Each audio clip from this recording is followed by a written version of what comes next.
আজকে আমি বানাবো রাজমা। এই দেখো, এটা রাজমা বলে। এটা আমি বানাবো। এটাকে আমি রাত্রেই ভিজে রেখেছিলাম। এই দেখো, এই আগে থেকে ভিজে রাখতে হয়, নয়তো রান্না করা যায় না। এটাকে এখন আমি কুকারে দেবো। ভিজিয়ে আমি ধুয়ে নিয়েছি। আর এখন দেবো জল।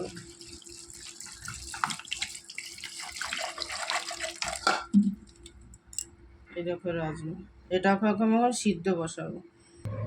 সিদ্ধর সময় আমি অল্প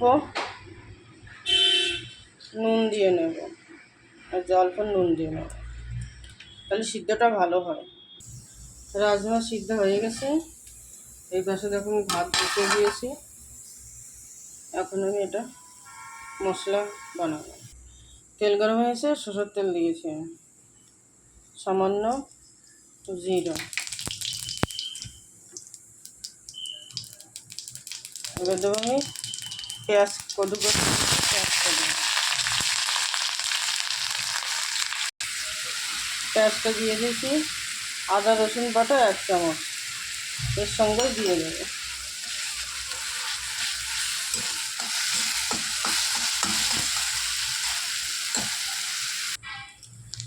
আমার পেঁয়াজ আদা রসুন ভাজা হয়ে গেছে। এখন দেবো আমি টমেটো পেস্ট।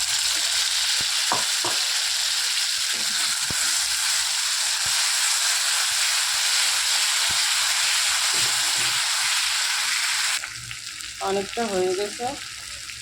এখন আমি দেবো সামান্য নুন। যেহেতু আমি সিদ্ধ করার সময় নুনটা দিয়েছি, এখানে এখন অল্প দেবো। আর এটা হচ্ছে সামান্য হলুদ, এতে হলুদ বেশি লাগে না। এটা আছে ধনে পাউডার 1 চামচ, আর আধা চামচ শুকনো লঙ্কা, যেহেতু আমরা লঙ্কা কম খাই।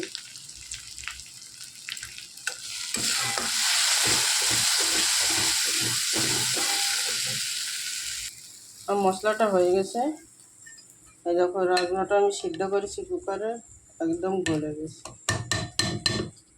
এটা এখন আমি কড়াইতে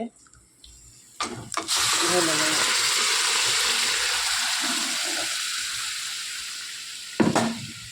এতে সামান্য জল দেব।